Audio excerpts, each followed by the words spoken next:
frustrated the overall Sahara model, and the Supreme Court now has come down heavily on Subrata Roy's Sahara group. The Apex Court says it may launch a CBI probe if Sahara fails to disclose the source of funds that it used to repay investors. We've got Sriram Iyer, who joins in on the phone line with more details. Sriram, pardon me, he joins in live with more details. Sriram, what are you picking up? Well, it was a dramatic day at the Supreme Court once again in the SEBI Sahara case, and it is a brand new low as far as Sahara is concerned and its reputation is concerned at the highest court of the country. At the start of this hearing today, in fact in the last hearing, the Supreme Court was very categorical in saying that the Sahara has to provide or has to reveal the source of funds that it says it has repaid to the investors. But today, in an apparently smart move, the Sahara Council hid behind a small technicality in the judgment language, and they said that and they eventually bought some time. Essentially, that's what has happened today.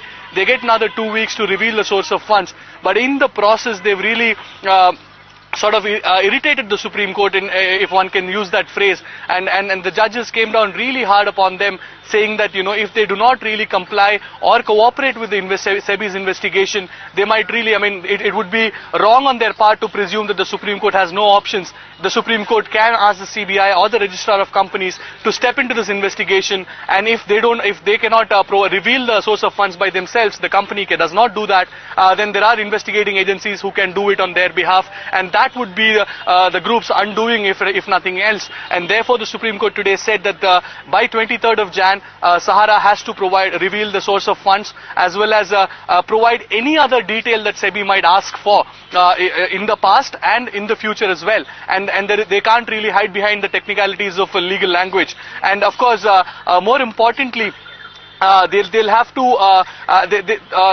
They had written a letter to SEBI saying that the source of funds is irrelevant.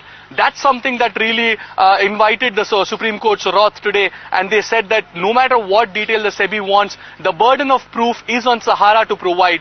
Any detail that SEBI asks for, it's not for Sahara to decide whether it's relevant or not to the case. They better provide it at the behest of SEBI. And therefore, the next hearing is on 28th. We'll have to wait and watch whether Sahara really comes up with the source of funds, or it again tries to buy some more time. But essentially, it's coming down to the threat of a CBI probe is more real than ever before it was in this case.